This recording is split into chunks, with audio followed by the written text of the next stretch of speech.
Guys, मैंने next video में आपको वर्ण विचार का हाफ पढ़ाई थी और मैं मेरा ये दूसरा चैनल है जिसमें मैं ये स्वर के भेद के बारे में पढ़ाऊँगी। मैंने ये डिटेल्स में अच्छे से कॉपी में कवर किया है कि आप लोग को अच्छे से समझ में आए, तो मैंने इस तरह आपके लिए ये वीडियो लाई हूँ। इसमें मैं स्वर के भेद 3 प्रकार के होते हैं: ह्रस्व स्वर, दीर्घ स्वर और तलुत स्वर।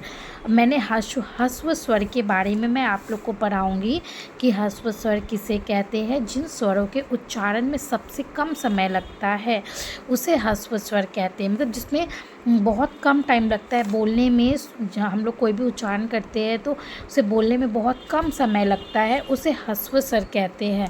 अब क्या ह्रस्व स्वर की संख्या कितनी होती है, क्या क्या ह्रस्व स्वर की 4 संख्या होती है। एग्ज़ाम में पूछे जाते हैं कि ह्रस्व स्वर की संख्या कितनी होती है, 4। जैसे इसमें कोई भी ये जल्दी से हम लोग बोल सके उच्चारण, कोई कम समय लगा। ई, ऊ, री, इसमें बहुत कम समय लगता है तो उसे ही ह्रस्व स्वर कहते हैं। और ह्रस्व स्वर की संख्या कितनी होती है, 4 होती है। एग्ज़ाम में पूछे जाते हैं।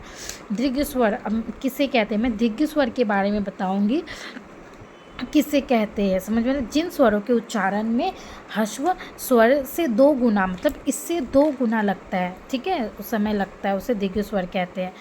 समझ में आया। अब दीर्घ स्वर की संख्या कितनी होती है, पूछे जाते हैं एग्ज़ाम में कि दीर्घ स्वर की संख्या कितनी होती है, तो 7 होती है। मतलब इससे ज़्यादा समय इसमें लगता है, 2 गुना लगता है।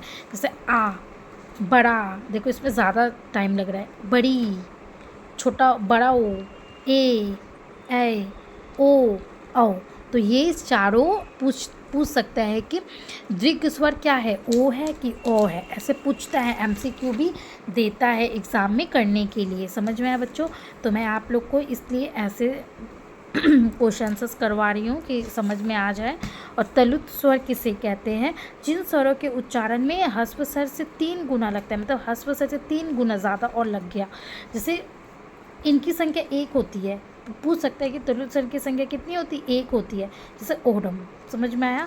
तो मैं आप लोग को ये ऐसे स्वर का ये 3 भेद के बारे में पढ़ाई हूँ कि किसे क्या कहते हैं। प्लीज़ इसे अच्छे से समझिएगा और इसे लर्न करिए। ये एग्ज़ाम में पूछे जाते हैं, ठीक है। इसका एमसीक्यूज़ भी आता है।